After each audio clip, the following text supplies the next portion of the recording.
안녕하세요. 레벨 2 이코노믹스를 시작하겠습니다. 레벨 2는 뭐 작년과 내용에 아무런 차이가 없습니다. 그러니까 전체적으로 그 토픽이 크게 세 가지인데요. 인터내셔널 이코노믹스, 특히 그 인터내셔널 이코노믹스 중에서 이 파이낸스 이쪽 하고요. 이쪽이 뭐 아무리 강조해도 지나치지 않을 정도로 제일 중요한 파트라고 할 수가 있겠고, 그 다음에 두 번째 토픽이 이코노믹 그로스, 경제 성장 이론이죠. 그 다음 마지막 그 세 번째가 이코노믹 레귤레이션, 이 경제 규제 문제. 그러니까 결국 그 여러분들 지금 공부하시는 이 CFA가 분석을 요구하는 분야잖아요.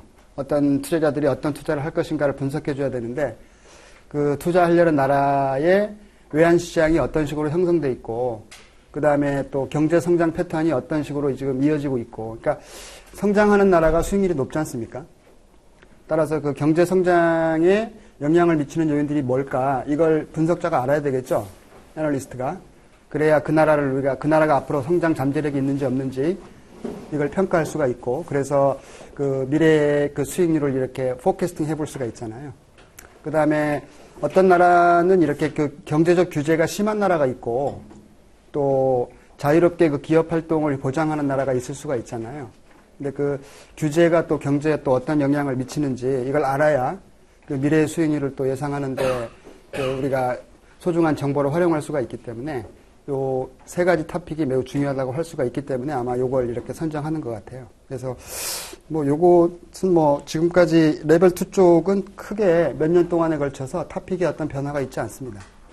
그래서 저도 상대적으로 가르치는데 굉장히 편한데요. 왜냐하면 저도 이렇게 강의하려면 이렇게 좀 준비를 많이 해야 되는데, 다행히도 토픽에 큰 변화가 없다 보니까 그냥 녹차 우리듯이 계속 우려먹고 있습니다. 뭐 토픽 내에 있는 그 소주제들도 뭐 하나 이렇게 우리가 간과할 수 있는 게 없기 때문에 그냥 차분히 스텝 바이 스텝으로 있는 내용들을 이렇게 살펴보도록 하겠습니다. 자, 여러분 책 269페이지. 자, 환율이 나오고 있는데요. 그 하단부에 보시면 exchange rate. 뭐 이건 뭐 여러분 다 아시다시피 두 나라의 화폐 교환 비율이고요. 거기 두 번째 줄에 보시면은 뭐 예시를 하고 있는데, 유로 베이스로 해가지고 이렇게 나와 있지 않습니까? 이렇게 나와 있는데요. 일단 이름부터 거기 세 번째 줄에 보시면 요 분모항에 있는 놈 있죠? 이 놈은 우리가 베이스 커런시다 이렇게 하는 거죠. 그 다음에 요 분자항에 있는 것을 프라이스 커런시다 이렇게. 베이스 커런시, 프라이스 커런시 이렇게. 일단 이런 용어가 있다는 거 주목하시면 될 것 같고요. 그리고 이 그 환율을 여러분들이 그 해석을 하실 때는 항상 1차적으로는 베이스 커런시 관점에서 이해하시는 게 항상 좋아요. 물론 뭐 우리 책에서도 그걸 요구하고 있지만 베이스 커런시 관점에서, 요놈 관점에서 항상 해석하시라는 거죠. 요놈 관점에서 뭐 환율이 올랐다 내렸다가 어떤 의미가 있는지를 여러분들이 그 상상하시면 돼요.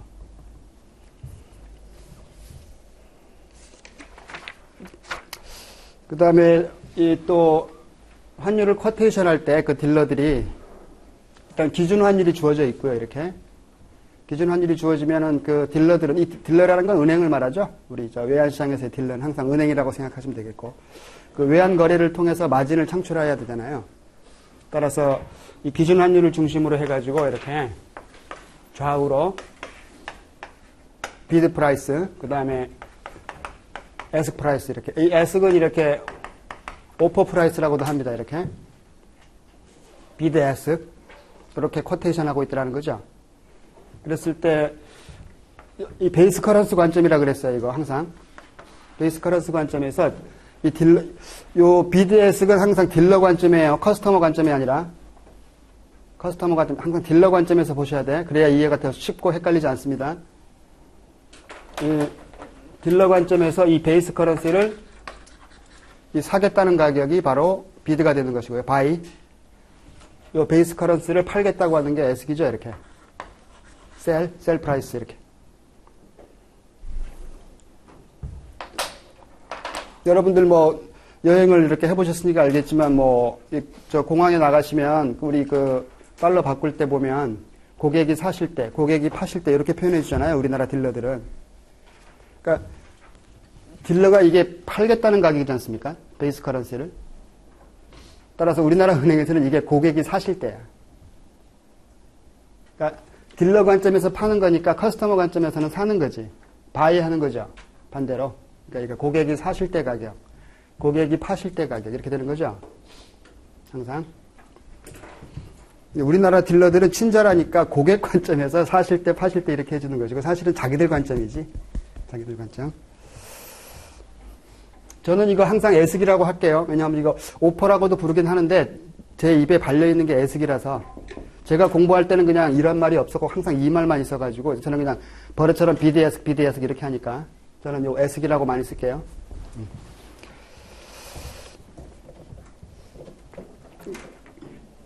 자, 270페이지로 건너가서 보시면 이 또 환율에는 그 스팟 익스체인지 레이트이 있고 거기 세 번째 줄에 포워드 익스체인지 레이트이 있는 거죠. 시장 자체가 스팟 마켓과 포워드 마켓이 있는 거죠.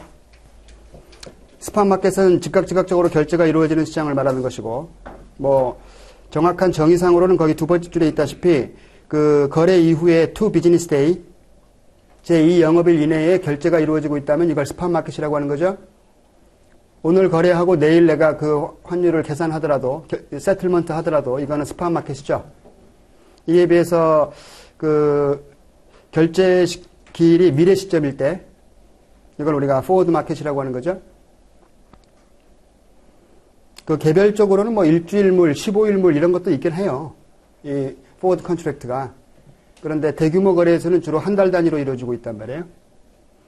그리고 외환시장은 관례상 무조건 한 달은 30일이에요. one month는 30days야. 이건 관례니까 뭐 우리가 받아들일 수밖에 없는 것이고. 그래서 책에 따라서는 이 month로 하는 책이 있고 days로 하는 책이 있단 말이에요. 따라서 한 달은 무조건 30일이니까 1년은 360 days.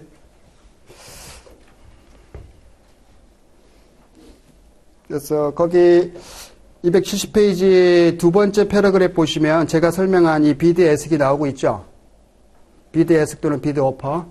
그래서 두 번째 줄에 보시면 예시된 금액이 1.4124 이게 비드 프라이스고요. 1.4128 이게 애석 프라이스가 되는 거죠. 그러니까 항상 이 비드 애석을 코테이션 할 때 딜러가 항상 애석값이 커요. 이것도 관례입니다. 이게 무조건 S값이 커. 왜냐하면 이게 베이스 커런스 관점이니까 그렇죠. 베이스 커런스 관점이니까 S값이 항상 크죠. 비드값보다. 이게 크다는 것은 어떤 의미예요? 베이스 커런스가 더 강하다는 거잖아요. 이 비드값에 비해서.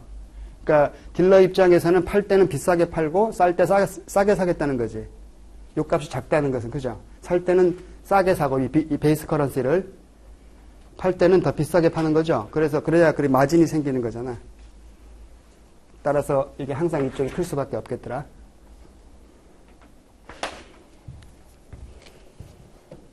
그러니까 결국 이 비드 애석은 딜러 입장에서는 이게 그 외환 거래에 따르는 이게 프라핏이 되는 것이고요. 자신들의 프라핏. 이 커스터머 입장에서는 트랜잭션 코스트가 되는 거지. 거래 비용. 그러니까 커스터머 입장에서는 싸게 팔고 오히려 비싸게 사야 되니까 그만큼 그 거래 비용이 드는 거죠. 따라서 커스터머 입장에서는 이게 비용이 되는 것이고 이 딜러 입장에서는 프라핏이 되겠더라. 그 다음에 foreign exchange spread 해가지고 이 스프레드는 이 S값하고 비드값의 차이를 말합니다. 스프레드. 그래서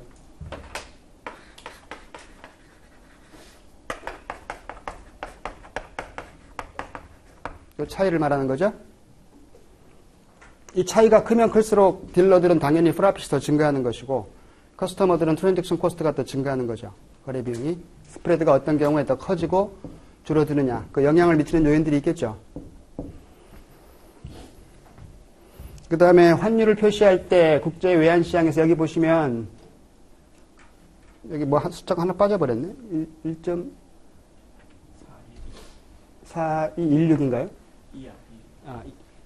그래서 이 소수점 4자리까지 이렇게 표현하는 게 관례거든요.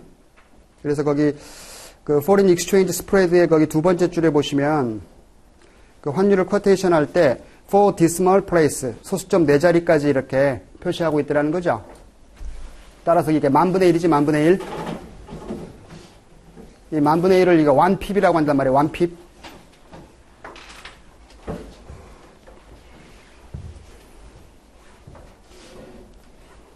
그래서 우리 금방 뒤에 나오겠지만 그 실제 국제 외환 시장에서 거래되는 그 외화들이 되게 많잖아요. 근데 이게 모니터에 쭉 이렇게 막 흘러간단 말이에요.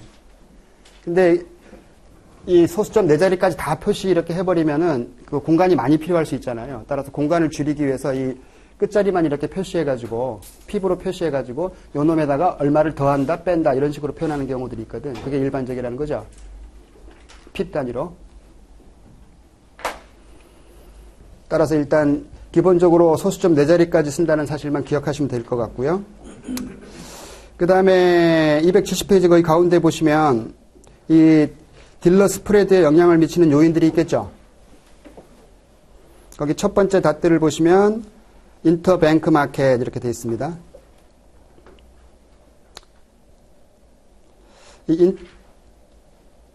우리나라 외환시장은 이게 로컬 마켓이란 말이에요. 인터뱅크 마켓이라고 한다면 이게 인터내셔널 마켓이라고 보시면 돼요. 그래서 우리나라는 로컬 마켓이고 아시아권에서는 홍콩, 싱가포르, 그다음에 일본 동경 정도가 인터내셔널 마켓이라고 볼 수가 있겠고요. 그다음에 유럽 쪽은 영국이 제일 크죠. 런던이 마켓 쉐어가 60% 정도 되는 것이고, 그다음에 스위스 쭈리, 독일 프랑크푸르트 정도, 이 정도가 인터내셔널 마켓이라고 보면 될 것이고, 미국은 여러분 다 아시는 뉴욕이죠. 뉴욕 아니면 시카고가 나오죠. 두 개. 1위가 뉴욕이고 2위가 한 시카고 정도 이렇게. 이 정도로 보시면 되겠습니다. 그랬을 때 그 인터내셔널 마켓에서의 그 쿼테이션 되어 있는 환율이 있잖아요. 이렇게 BDS식으로. 그럼 딜러들도 이거에 준해서 자기들의 BDS를 이렇게 설정하는 거죠. 인터내셔널 마켓에서 이렇게 크게 형성되어 있다 그러면 자기들도 크게 가져가는 것이고. 그죠? 그래서 딜러 스프레드에 영향을 미치는 요인은 첫 번째 인터뱅크 마켓의 스프레드더라. 요것이고요. 그 다음에 두 번째 size of the transaction. 그 거래 규모가 있겠죠. 이 거래 규모가 크면 클수록 이 거래 규모가 크다는 것은 유동성 수요가 더 크다는 거죠. 그 나라 통화에 대한. 따라서 딜러들도 이익을 많이 창출하기 위해서 자신들의 스프레드를 더 늘리더라는 거죠. 그러니까 딜러들은 오히려 규모가 클수록 스프레드를 늘려요. 그래야 이익이 많이 창출되는 거니까. 어차피 유동성 수요가 크니까 늘려도 사겠다는 사람들이 많을 거라는 거죠. 굳이 내가 줄여줄 이유가 없지 않습니까? 딜러 입장에서는. 그 다음에 세 번째, 딜러와 그 클라이언트와의 그 관계라고 돼 있죠. 여러분도 아시겠지만 금융거래할 때 이런 외환거래뿐만 아니라 일반 자본거래도 이 프라임 레이트라는 게 있잖아요. 우대금리. 그죠? 따라서 환율도 우대 환율이 있는 거지. 프라임 레이트. 따라서 이 클라이언트와의 관계가 돈독하면 조금 스프레드를 좁혀줘요. 이렇게. 요 사이를. 요렇게 표시했다가도 요 사이 값으로 거래해 주는 거지. 우대 환율로 돈독하면.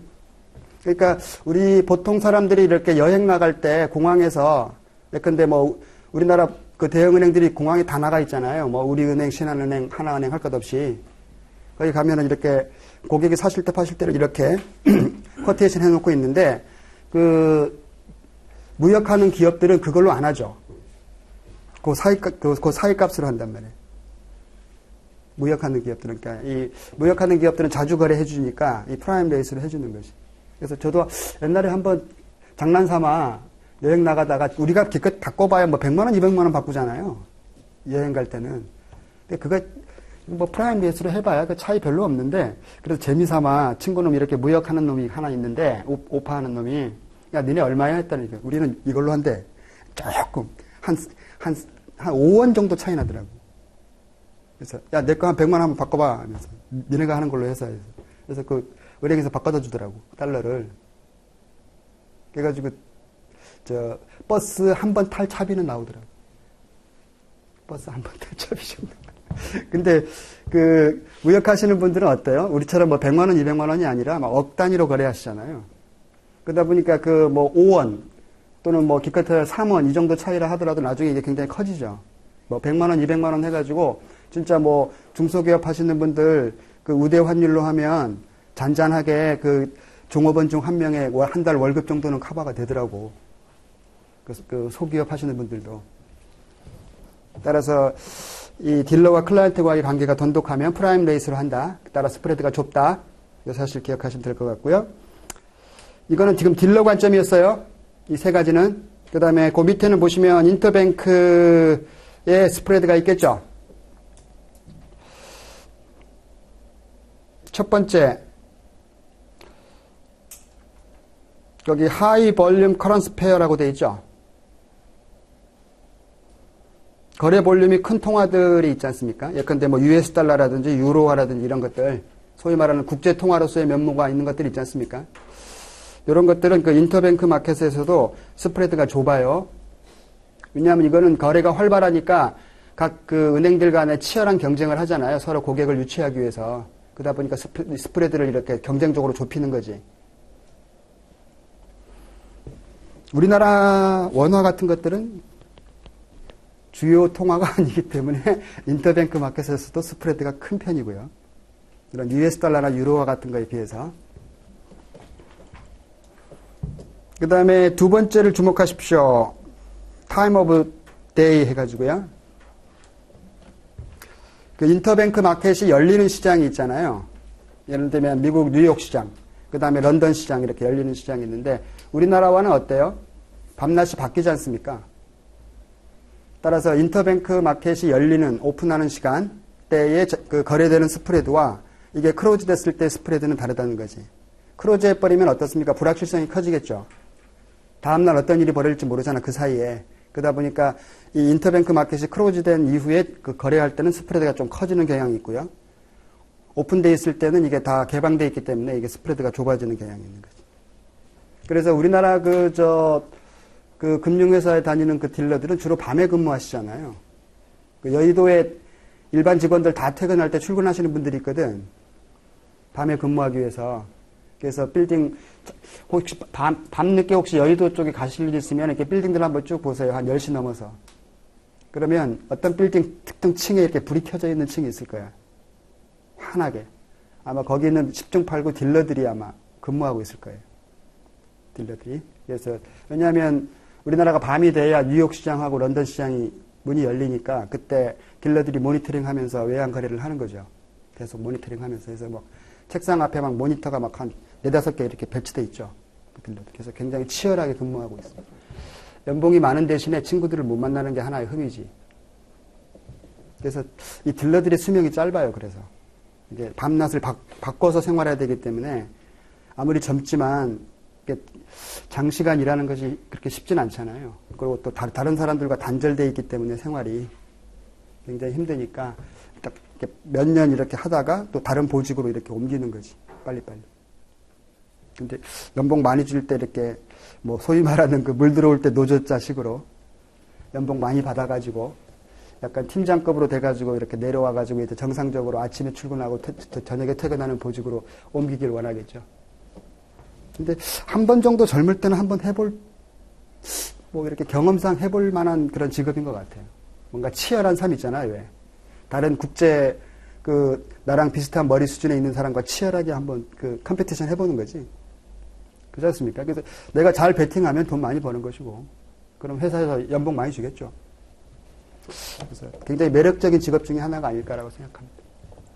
빨리 합격하셔가지고 한번 그쪽 보직으로 한번 옮겨달라고 한번 해보세요.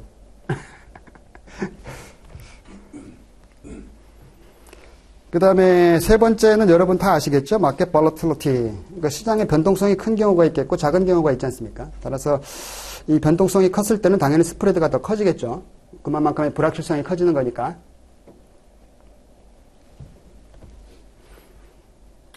그 다음에 맨 밑에 패러그래프. 아까 우리 그 환율에는 스팟 익스체인지 레이시 있고 포워드 익스체인지 레이시 있다고 그랬잖아요. 그쵸?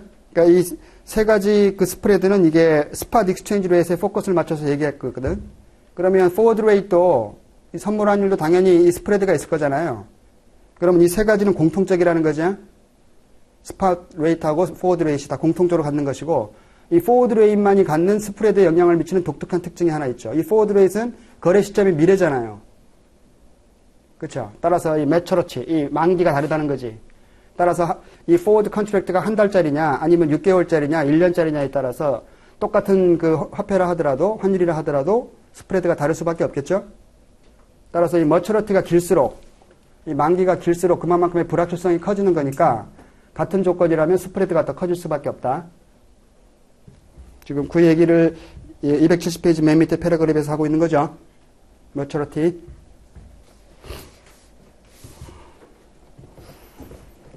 자, 지금까지가 우리가 스프레드에 영향을 미치는 요인이었고요. 그 다음에 271페이지로 건너가서 약간의 그 계산하는 방법의 테크닉인데요. 거기 첫 번째 패러그래프 맨 밑에 줄 보십시오. 밑에서 두 번째 줄부터. 어차피 딜러 관점이라 그랬습니다.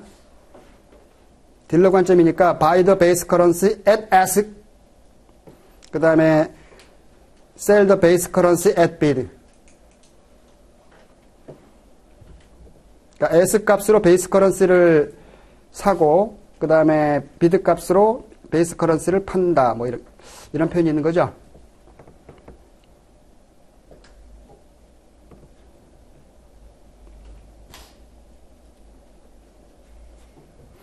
요거를 더 테크니컬하게 표현한 것 중에 하나가 거기 세 번째 패러그래프예요. Up the bid and multiply, down the ask and divide rule. 보통 미국 책에서는 이렇게 우리나라 사람들이 좋아하는 이런 테크닉들은 잘 얘기 안 하는데 테크니컬하게 하는 것도 얘기를 해주네요.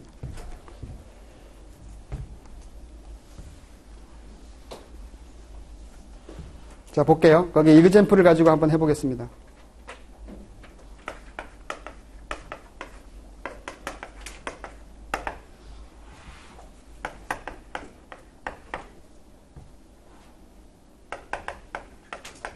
요게 비드 값, 요게 S 값이죠. 이렇게.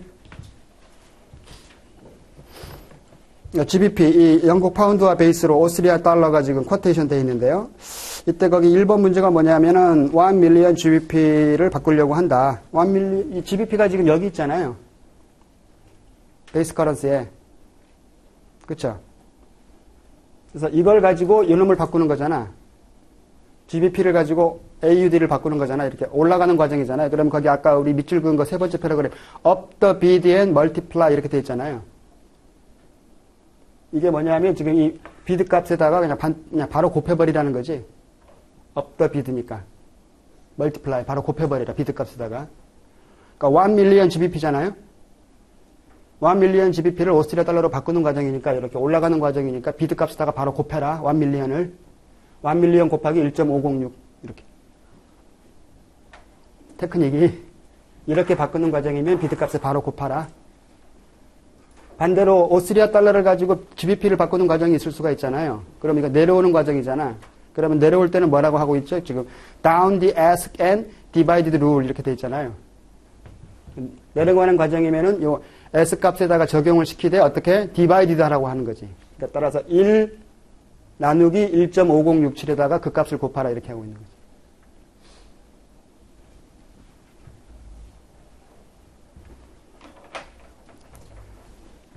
그러니까 빨리 문제를 풀 수 있는 하나의 테크닉이라고 보시면 되겠죠. 고민하지 말고 빨리 하라고 할 때. 아, 그리고 노파심인데 뭐 처음 공부하시는 분들이 많기 때문에 의외로 지금 GBP 베이스로 돼 있지 않습니까? 환율이 이렇게 쿼테이션 돼 있는데 요걸 이렇게 바꿔야 되는 상황이 있잖아요. 이렇게 바꿔야 되는 상황이 있겠죠. 오히려 그 오스트리아 달러 베이스로 해가지고 그럼 그냥 요 값 그대로 활용하되 어차피 이렇게 쿼테이션 돼 있었으니까 이놈이 1로 오면서 1 나누기 1.5067 이렇게 되는 거예요. 분모 분자가 바뀌었으니까 이것도 바뀌어 1 나누기 하는데 이놈이 1로 들어온다는 거죠. 그 다음에 이놈이 1로 들어오는 것이고 이렇게 돼가지고 요게 새로운 비드 값이 되는 거죠. 이렇게 요게 S 값이 되는 것이고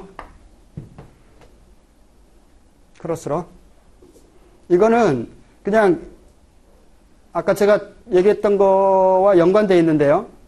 항상 S 값이 커야 된다 그랬잖아요. 항상 S 값이 이 값이 커야 된다 그랬잖아요. 이쪽 값이. 따라서 원래는 이놈이 큰 값이었잖아요. 여기서는. 근데 1 나누기 해버리면 작아지겠죠. 상대적으로 이 값보다. 1 나누기 해버리는 순간 오히려 이 값이 작아지고 이 값이 커지잖아요. 상대적으로. 두 값 사이의 관계에서. 따라서 이런 식으로 약간 테크니컬하게 이해하시더라도 무방합니다.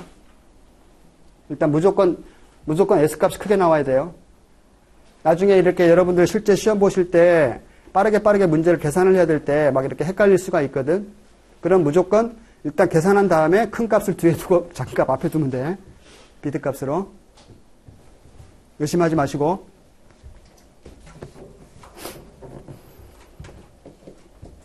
그 다음에 271페이지 맨 밑에 보시면은 크로스 레이트 나오죠. 여러분들 아시는 분도 있겠지만 우리나라 같은 이런 로컬 마켓들은 사실은 그 큰 나라 화폐와의 환율만 유지하는 경우가 대부분이에요. 근데 우리나라는 US 달러와의 환율만 존재합니다. 우리나라 외환시장은. 원칙적으로는. 그런데 여러분들 은행 가시면은 뭐 오스트리아 달러도 바꿔주고 중국 위안화도 바꿔주고 다 바꿔주잖아요. 우리나라 은행들이, 딜러들이. 근데 원래는 환율이 없거든. 우리나라 원화와 오스트리아 달러는 우리나라 외환시장에서는 형성이 안 되는 거예요. 원래는.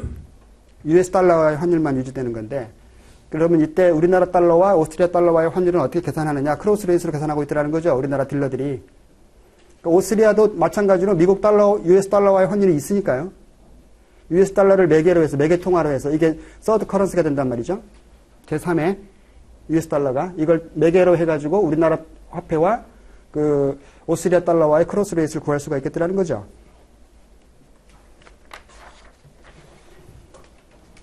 그 다음 페이지로 가보시면 두 번째 패러그랩에 오스트리아 달러 베이스로 US 달러가 0.6이 주어져 있고요. 예시되어 있고 그 다음에 US 달러 베이스로 MXN은 이거 멕시칸 페소죠. 멕시칸 페소 값이 10.7 페소로 이렇게 주어져 있다. 그럼 멕시칸 페소와 오스트리아 달러는 직접적인 환율이 없는 거죠. 그럼 US 달러를 매개로 해서 오스트리아 달러와 멕시칸 페소와의 환율을 크로스로 구할 수가 있겠더라. 그때 매기가 되는 이 US 달러를 주목해 보시면 오스트리아 달러와에서는 프라이스 커런시로 와 있고 멕시칸 페소와의 관계에서는 베이스 커런시로 와 있잖아요. 따라서 이때는 바로 이 US 달러를 엘지브레릭 수학적으로 없애야 되는 과정이니까 바로 곱해버리면 되겠죠. 따라서 크로스 레이스를 구하는 방식은 무조건 곱하거나 나누는 과정밖에 없는 거죠. 이 매개 통화를 없애야 되는 거니까 수학적으로 곱하거나 나누자. 그러니까 이게 기준 환율 하나만 있을 때는 되게 쉽죠. 이거는 사실 레벨 1 수준의 문제고요. 우리 레벨 2에서는 기준 환율만 주어지는 경우로 나오는 게 아니라 바로 이 비드와 S 이렇게 쿼테이션 되어 있는 경우로 시험에 나오는 거죠. 우리 레벨 2에서는. 그래서 그걸 준비하셔야 됩니다. 그래서 계속 이어서 보시면 크로스 레이트 with bid ask spread 이걸로 주어져 있을 때 요거는 제가 그냥 공식을 써드릴게요. 제가 써드린 그냥 공식대로 무조건 그냥 따라와서 계산해버리시면 됩니다.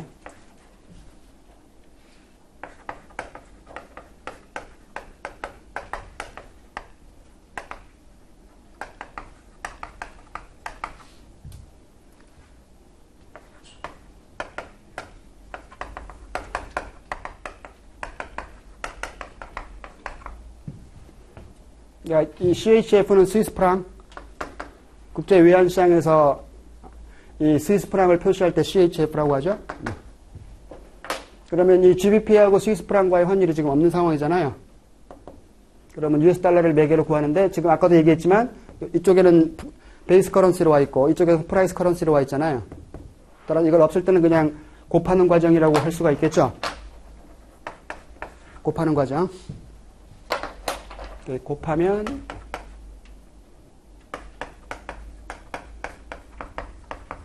요 값이 나오는데요. US는 없어져버리는 거니까. 이때 곱할 때는 같은 놈끼리 곱하는 거야. 비드는 비드끼리, S는 S끼리 이렇게. 그래서 비드 곱하기 비드 위에 있는 값 해가지고 요게 새로운 비드 값이 되는 것이고요.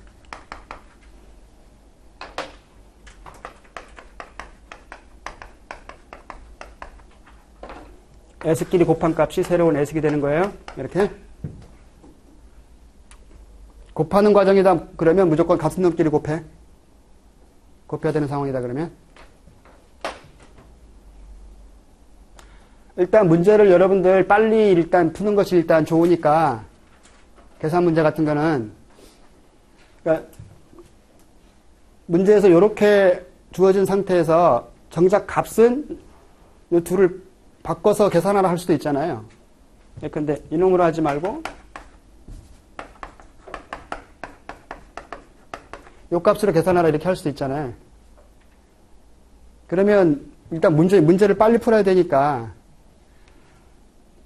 이 값을 위로 올려버리면 되지, 그지?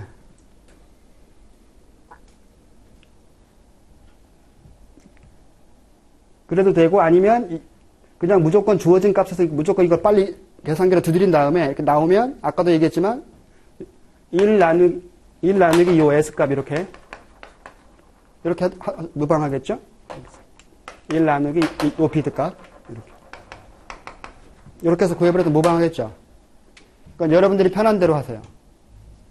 여러분들이 일단 빨리 그냥 무조건 둘 곱한 상태에서 다시 또 1 나누기 해서 이쪽 이렇게 배치해버리면 되겠죠?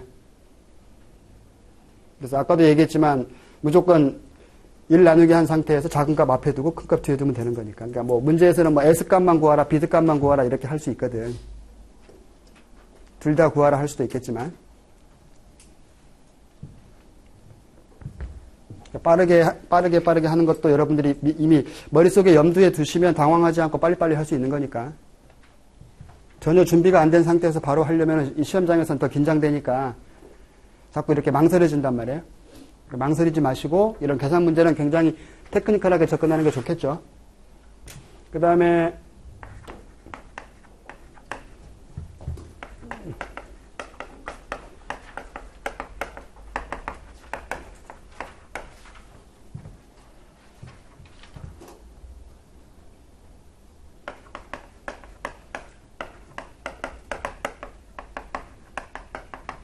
이런 경우가 있단 말이에요. 그러면 지금 US 달러가 다 베이스 커런시에 와 있기 때문에 이때는 나누어야 되는 상황이잖아요. 이렇게 나누어야 되는 상황이 문제인데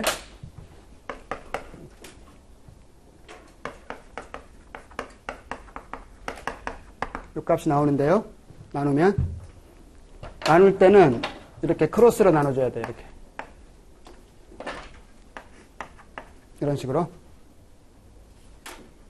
나눠야 되는 거. 곱할 때는 굉장히 단순하니까 같은 놈끼리 곱하면 되니까 단순한데 나눌 때는 이렇게 서로 이렇게 크로스로 나눠줘라.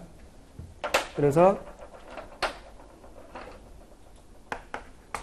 요 위에 있는 비드 값을 아래에 있는 요 S 값으로 나눈 값 있죠? 요 빨간 놈. 요게 새로운 비드 값이 되는 거야, 이놈이. 그 다음에 위에 있는 요 S 값. 요 놈은 아래에 있는 요 비드 값을 나눈 거. 요게 새로운 S 값이 되는 거죠. 이렇게.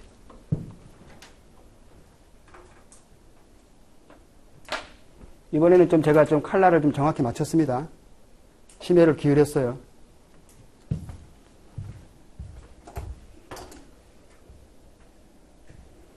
그러니까 나눠야 되는 상황이면 무조건 크로스로 나누라. 그러니까 이것도 마찬가지예요. 무조건 크로스로 나눈 상태에서 작은 값 앞에 큰 값 뒤에 두면 돼, 사실은. 그죠? 근데 이것도 약간 논리적으로 생각해보면 굉장히 쉽습니다, 이게. 큰 값, 작은 값 개념 있잖아요. 여기 원래 비드값이 이놈보다 작은 놈이었잖아요. 그죠? 작은 놈을 상대적으로 이쪽 밑에서는 큰 놈으로 나누고 있잖아.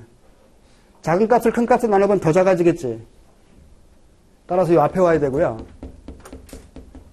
비드값이 작아야 되는 거니까. 이쪽은 상대적으로 큰 놈이었잖아, 값이. 그죠? 큰 놈을 상대적으로 작은 놈으로 나누고 있단 말이야. 따라서 값이 상대적으로 좀 커지죠. 그래서 일로 오는 거지. 테크니컬하게는. 그러니까 그 부분만 이해하셔도 헷갈림을 좀 방지할 수 있죠. 작은 놈을 큰 놈으로 나누니까 작아지니까 비드. 큰 놈을 작은 값으로 나눴으니까 좀 커진다. 따라서 S 이렇게. 이렇게. 요 정도는 우리나라 분들의 머리 수준으로는 너무 쉬운 거니까.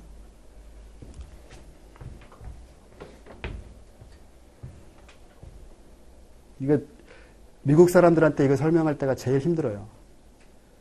하나하나 그 원리를 스텝 바이 스텝으로 다 얘기를 해줘야 걔네들은 이해를 하니까. 그러다 보니까 우리 책에도 굉장히 길게 설명하죠, 이거. 근데 미국 책이다 보니까 왜 이놈을 가지고 이렇게 해야 되는지를 하나하나 다 얘기를 해야 되기 때문에 굉장히 길어요. 우리는 그냥 테크니컬하게.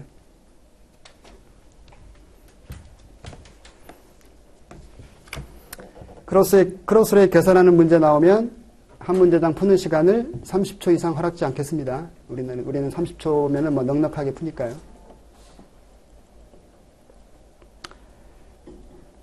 그 다음에 272페이지, 이 시험에 자주 출몰하는 건데요. Triangular Arbitrage인데요. 세 시장 간에 쿼테이션 되어 있는 환율이 똑같다면, 어디서 거래하든 아무 관계 없잖아요. 커스터머 입장에서는. 그죠? 그런데 이 세 시장 간의 환율이 정확히 일치하지 않고 있다면, 이 크로스레이스로 구한 값이랑 뭔가 딜러가 쿼테이션한 값이랑 뭔가 차이가 있다고 판단된다면, 세 시장 간의 이런 아비트리지를 통해서 프라핏이 생길 가능성이 존재하겠다는 거죠. 그러니까 이게 지금 시장이 세 개잖아요. 이렇게. GBP, US, 그 다음에 스위스 프랑 이렇게. 근데 이렇게 크로스레이스로 구한 값이 딱 이거잖아. 그죠? 근데 한 시장에서 이렇게 쿼테이션 돼 있고 한 시장에서 이렇게 쿼테이션인데 정작 여기에서는 요 크로스레이스로 구한 값하고 다른 값으로 쿼테이션 돼 있는 경우가 있단 말이에요. 그러면 환율의 차이가 발생한다는 거잖아요. 그러면 이와 같은 상황에서 이 트라이앵글러 아비트리지가 발생할 수 있는 거지.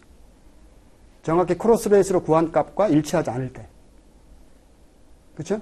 이게 일치하고 있다면 세 시장 간에 아무런 환율 차이가 없는 거죠. 어디서 바꾸든 똑같은 거잖아요. 그러니까 여기서 이걸 가지고 이걸 바꾼 다음에 다시 또 US 달러를 바꾸든 반대로 오든 다 똑같잖아요. 같은 금액만 이렇게 항상 거래될 수밖에 없는데 다르다면 거기서 어떤 아비트리지를 통해 가지고 프라핏이 생길 가능성이 존재할 수 있다는 거죠.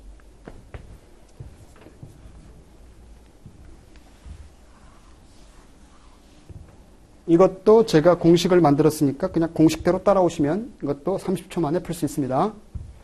일단 공식부터.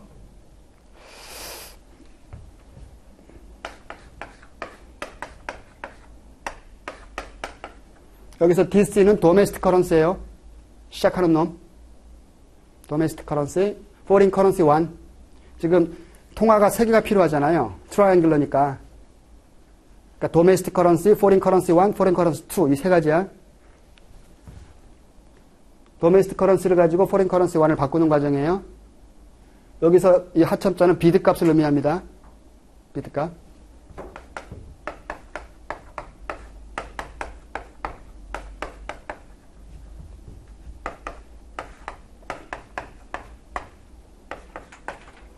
이렇게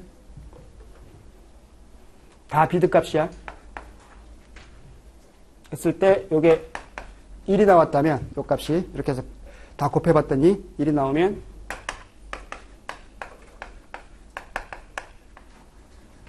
no arbitrage예요. 아비트리지를 할 필요가 없다는 거지. 해봐도 아무런 이익이 안 남아. 똑같아. 그러니까 세 시장 간에 정확히 환율이 똑같아 버리는 경우지. 1이 나오고 있다면 1보다 크다면 이때 프라핏이 생기는 거죠. 1보다 작다면 로스가 발생하는 경우고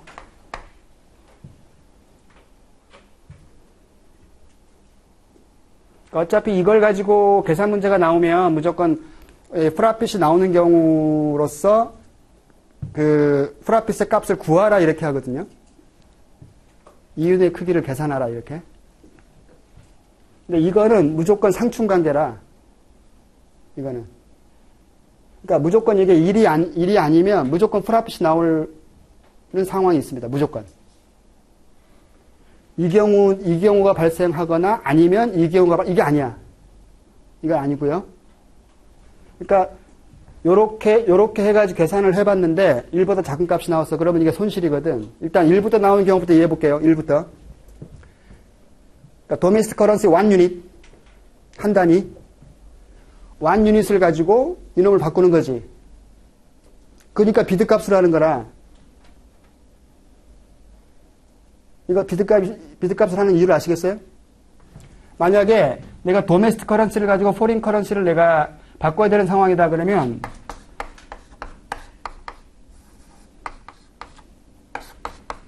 이때는 S값으로 해야 되겠지. 항상 딜러가 베이스 커런시를 팔겠다는 가격이 S값이잖아요. 따라서 내가 도메스틱 커런시를 들고 오면은 딜러는 이 S값으로 해서 이걸 바꿔주는 거라. S값으로 한다면. 그죠? 근데 이때는 지금 도메스틱 커런시가 베이스에 와 있잖아. 따라서 이 값을 1 나누기 해야 된단 말이야, 이렇게. 1 나누기 하게 되면 요 값이죠. 이해돼요? 1 나누기 S값 해버리면 비드값이 되는 거잖아. 분모 문자 바뀌면서 베이스 커런시가. 아까 얘기했잖아요. 따라서 도메스틱 커런시를 가지고 내가 포린 커런시 1을 바꾸고자 한다면 딜러들은 비드값으로 주는 거죠. 그러면 여기 얼마 값이 있겠죠? 예컨대 뭐 1.5다. 이거 한 단위당 이거 1.5다 그러면 1.5 바꿔주겠지. 그럼 다시 또 이놈이 1로 들어가고 있잖아요. 곱하기니까. 그러면 화폐 단위 사라지죠. 그 다음에 1.5 줄 때 이놈은 얼마 줄 것이냐. 또 요 딜러가 비드값을 주겠죠. 요게 베이스로 와버렸으니까. 그럼 또 얼마가 계산이 되겠죠? up the bid. 아까 우리 테크니컬하게. up the bid multiply. 기억나요? down the ask divided. up the bid. 여기서 또 up the bid죠. 계속. 그래서 계속 multiply해. bid 값으로.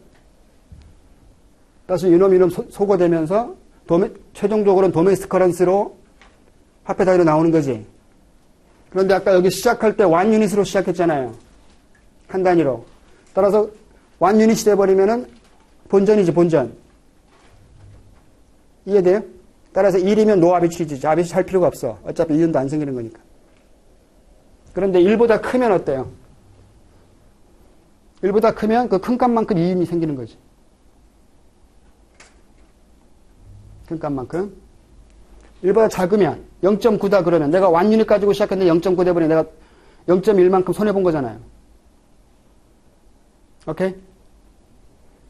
따라서 계산을 해보면 1보다 큰 값이 나올 수가 있고 1보다 작은 값이 나올 수가 있는데 만약에 이렇게 1보다 작은 값이 나와버렸다. 그러면 로스가 발생하는 상황이잖아요. 그러면 그때는 이게 항상 로스가 발생하는 게 아니라 이 포린 커런시 1을 이놈을 먼저 바꾸는 게 아니라 2를 먼저 바꾸면 이렇게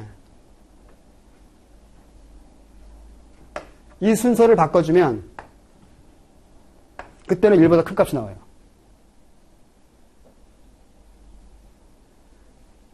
내가 전개한 순서대로 갔는데 1보다 작은 값이 나왔다. 그러면 포린 커런시만 바꿔주는 거야. 뭐를 먼저 바꾸는 과정을.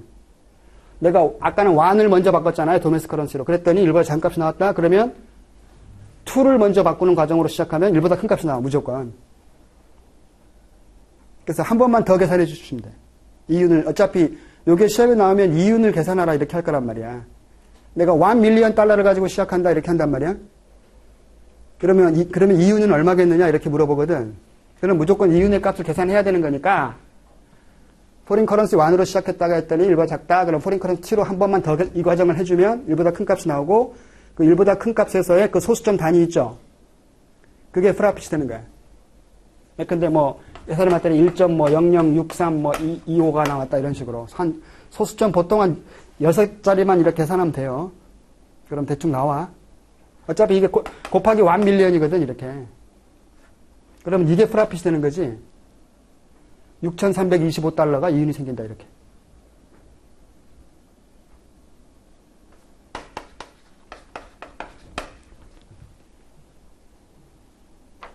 그래서 우리가 일단은 1 유닛으로 시작하는 과정을 이해해 보시면 되게 쉬워지는 거지.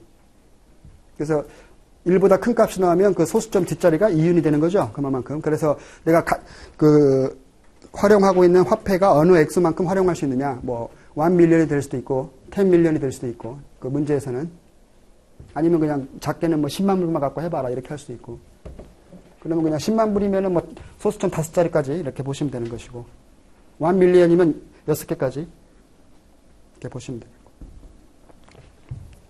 되고 해볼게요. 엑서사이즈 어리둥절하니까 거기 example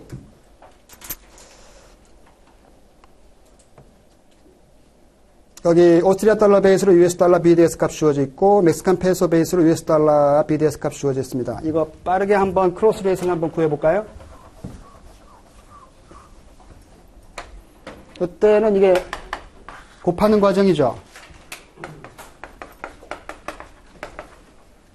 지금 US 달러가 위에는 프라이스 밑에도 프라이스 커런시로 와 있잖아요. 따라서 나누면 되겠죠. 바로 나눌 때는 아까 크로스로 나누라 그랬잖아요. 따라서 위에 있는 그 비트 값이 0.6이고요. 요거를 밑에 있는 S 값이 0.0935 이렇게. 그 다음에 위에 있는 S 값이 0.601호. 밑에 있는 비트 값이 0.0933. 이렇게 되는 거죠.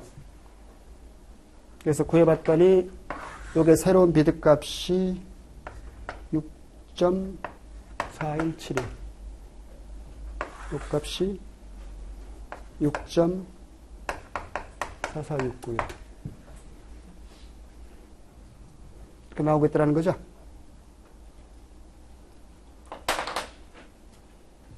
그래서 크로스레이트는 이렇게 계산해 주시면 되는 것이고요. 나눠야 되는 상황이다. 그러면 무조건 크로스로 나누고, 곱해야 되는 상황이다. 그러면 무조건 같은 놈끼리 곱하고,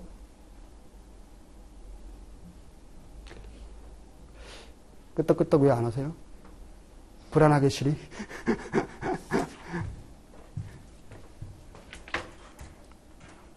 자, 그랬을 때 실제 시장에도 이렇게 크로스레이트로 구워진 값으로 커테이션 되어 있다면 트라이앵글러 아비트리지는 발생하지 않는 거죠. 그런데 거기 두 번째 문제에서 보시면 만약 당신의 딜러가 이 오스트리아 달러 베이스로 멕시칸 페소를 비드 값이 6.3, 그 다음에 S 값이 6.3025로 이렇게 쿼테이션 해줬다면은, 아비트리제로서의 프라핏의 가능성이 있느냐. 있다면, 계산을 하는데 US 달러 1 밀리언으로 한번 해봐라. 이렇게 하고 있죠.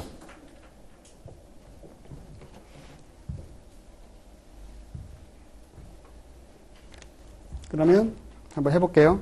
일단 주어진 거 그대로 활용할 때, 자, 포린 커런시 완 오스트리아 달러, 요놈의 비드 값. 요거 일단 포린 커런시 완 하나를 일단 정하면 그 다음부터는 자동이지. 내가 일단 포린 커런시 완을 오스트리아 달러로 정해버렸다. 내 마음속에서. 그럼 일단 먼저 써버렸잖아, 여기다가. 그럼 그 다음부터 이렇게 내려오는 거죠. 계속. 이놈이 여기로 내려와야 돼. 그런 다음에 포린 커런시 투 멕시칸 페소 비드 값. 다시 또 이놈이 일로 내려오는 거죠. USD 이렇게 비드 값. 이렇게 하면 되죠. 그러면 요 값이 얼마입니까? 지금 US 달러 베이스로 해서 오스트리아 달러. 거기 맨 위에 나와 있는 것은 오스트리아 달러 베이스잖아. 근데 이게 지금 바뀌어 있지 않습니까? 그러면 1 나누기 S 값으로 하면 이게 비드 값이 되는 거지. 이놈의 비드 값은. 그죠? 그러면 이게 원래 값이 0.601호였잖아요. 이렇게 하면 된다는 거죠? 그 다음에 요 값은 지금 당신의 딜러가 쿼테이션 되어 있는 값이 있지 않습니까? 요 딜러가. 요게 오스트리아 달러 베이스로 멕시칸 페소로 딜러는 지금 되어 있는 거잖아. 근데 비드 값은 지금 6.3이죠. 따라서 6.3 바로 곱하면 되고요. 그 다음에 요 값. 멕시칸 페소 베이스로 US 달러. 비트 값 0.0933이죠.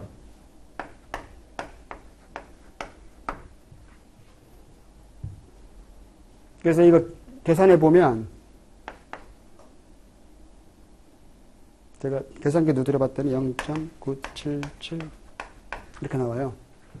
따라서 이게 로스가 나오고 있지 않습니까? 1보다 작은 값이니까. 그러면 어떻게 하라고요? 불가피하게 한 번 더 해야 되는 거죠. 오스트리아 달러를 먼저 바꾸는 게 아니라 포린 커런시 1을 다시 포린 커런시 2를 먼저 바꾸는 과정으로 하라고 그랬잖아요. 따라서 US 달러를 가지고 이놈을 먼저 바꾸는 게 아니라 멕시칸 페소를 먼저 바꾸라는 거죠. 이렇게. 비트값.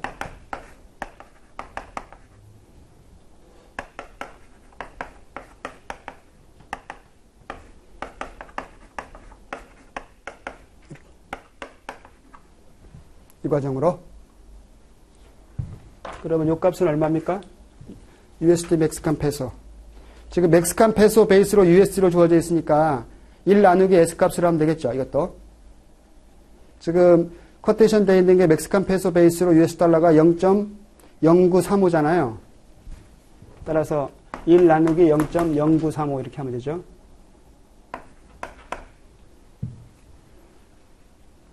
그 다음 멕시칸 페소 베이스로 오스트리아 달러. 지금 유어 딜러도 지금 오스트리아 달러 베이스로 돼버렸으니까 S 값을 1 나누기 해버리면 되겠죠. 1 나누기 6.3025.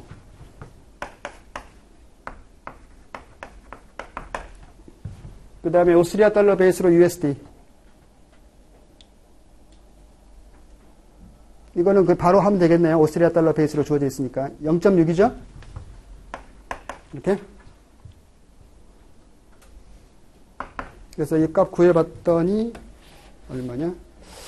1.18643 이렇게. 따라서 1보다 큰 값이 나오고 있죠. 따라서 이거는 프라핏이 생기는 거지.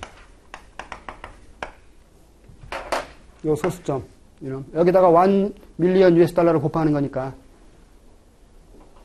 하나, 둘, 셋, 넷, 다섯, 여섯 자리만 체크하면 되겠지. 따라서 18,643달러가 생기네요. 프라핏으로.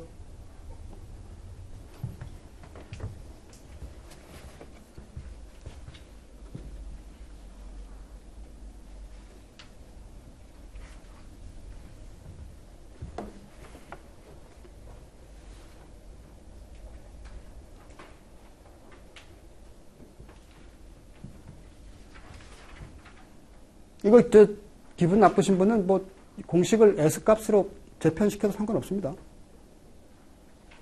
네? 옛날에 한번 게시판에 질문 올라왔던데 왜 꼭 비드값으로 하십니까? 이렇게 해가지고. 그래서 제가 답변을 제 마음입니다. 이렇게 했는데 이게 업더 비드니까 이렇게 한 것이고요. 다운 뒤에 S로 하게 되면 멀티플라이 하면 되지. 따라서 이거 바꾸고 싶으면 이렇게 이름 바꿔가지고 S값을 해도 돼요. 다. 근데 제가 봤을 적에는 이 모양이 이렇게 가는 게 좋은 것 같아서 일부러 이렇게 만든 건데 이게 더 시각적으로 좋지 않겠냐 해가지고 공식 자체는. 그래서 이렇게 만든 건데 일부러 비드값으로. 그래서 기분 나쁘신 분들은 뭐 일단 주어진 공식을 S로 이렇게 재편시키는 것이 뭐 틀린 건 아니기 때문에 그 자체가 여러분이 그냥 좋아하시는 형식으로 하시되 일단 제가 만든 이거에 준해서 바꿔주시면 돼요. S값으로 바꾸실 때도 이것들 다 바꿔주시면 되겠죠. 이거 다 바꾸면 S값으로 이렇게 적용해서 상관없겠더라. 근데 일단 한번 정하면 그냥 일관되게 하셔야 돼. 일관되게.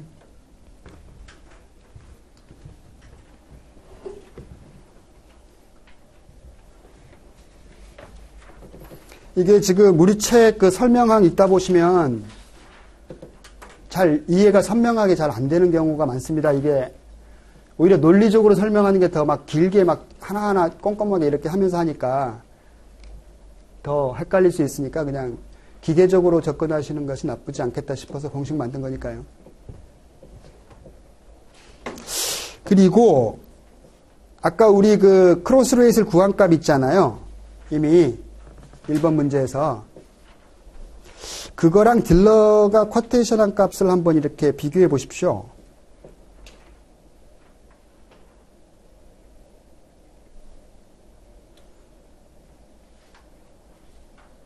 원래 크로스 레이스로 구한 값으로 하게 되면 아무런 차이가 없는 거잖아. 그죠? 그런데 딜러는 다른 값을 제시하고 있잖아요. 내가 오스트리아 달러를 크로스 레이스로 살 때는 딜러한테 인터내셔널 마켓에서 6.4469의 멕시칸 페소를 주면 1 오스트리아 달러를 주잖아. 여기 S값이 그거니까. 크로스 레이스로 구한 값이. 크로스로 구한 값이 요놈이잖아요, 지금. 내가 딜러한테 오스트리아 달러 사고 싶으면 요 값 지불하면 1달러 주는 거잖아, 오스트리아 달러로. 그쵸?